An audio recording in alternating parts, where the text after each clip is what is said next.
That's a pejorative. I'm sorry, did you happen upon a scripture that said, thou shalt make their neighbor poorer, hungrier, sicker, and less safe? Because that's actually what you've done. I didn't ask you to speak. What happens when a routine congressional hearing turns into one of the most emotional confrontations? That is exactly what unfolded as Representative Ayanna Pressley launched a blistering attack against outgoing CFPB Director Russell Vought over the rollback of medical debt protections.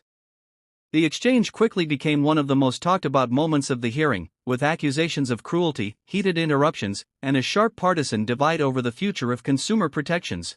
Director Vought, I too I'm glad that you're leaving. Sadly, your harm will remain for generations to come. I have every reason to believe that history will judge you harshly, especially in that you were a key author of Project 2025. Again, implications that we'll be feeling for generations. Like this, $500 billion. Director Vought, that's how much medical debt Americans hold. In fact, many families have medical debt over $50,000. Now, that may not be a lot of money to Republicans like Trump, who, quote, don't think about Americans' financial situation.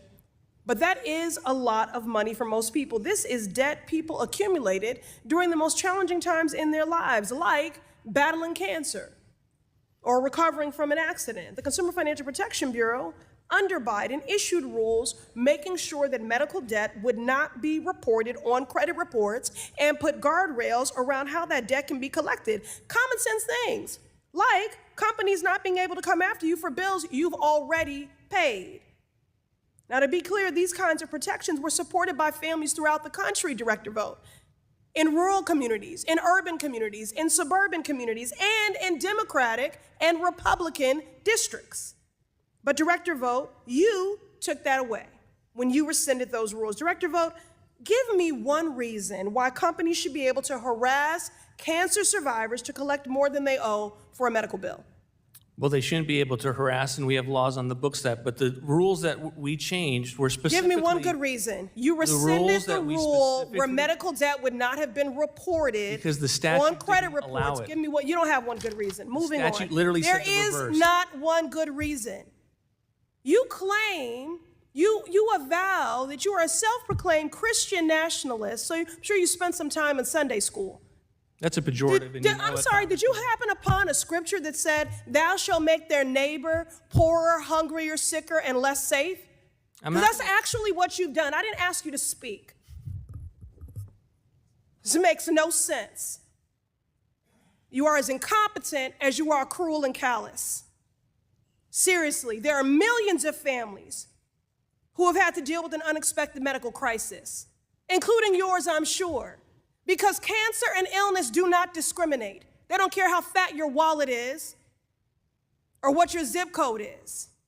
Everyone has been faced with some unexpected crisis that interrupted their life and destabilized their financial future, carrying the burden of caregiving, carrying the burden of sleepless nights, carrying the burden of debt unpaid, medical bills. But what upsets me most, please look at me, what upsets me most is the shame that people carry about that debt. So let me be clear to families throughout the country. The only people who should be ashamed of medical debt is the Republican Party, because they have obstructed progress for affordable health care at every turn. And then they rescinded the rule that would have given you some relief. Would the gentlelady yield? I will not. This is my time. Would the gentlelady yield? I will not yield. This is my time. And he's on his way out the door, and he needs to know exactly the harm he has caused. But the American people deserve to know. Talk about Obamacare. I will not yield. It's Ms. Pressley's time. Why are you speaking to me when I didn't yield to you? Director Vought, you have gutted the CFPB.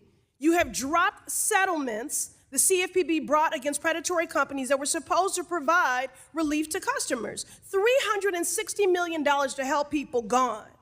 Americans are in dire need of financial relief, but Trump and his co-conspirators, his cult of co-conspirators, are making life worse for everyday people, and I mean everyone. Women, the disabled, young people, seniors, veterans, immigrants, and especially people of color who are most burdened by debt and predatory collection and reporting practices. That is exactly why I introduced legislation to stop you from hurting people. like getting rid of consumer protections related to medical debt. The American public deserves better. They deserve better than you. They deserve a CFPB director who puts the consumer protection in this, who actually gives a damn, instead of attacking hardworking families who are financially trapped by Trump's reckless policies. Consumer protection should not be a partisan issue or a political game. You have dedicated your career to helping corporations get richer, making families sicker, Gentlewoman's hungrier, time has poorer, expired. and less safe, and there chair is recognizes- nothing. Please, don't forget to like, comment, and hit the subscribers button for more controversial showdowns.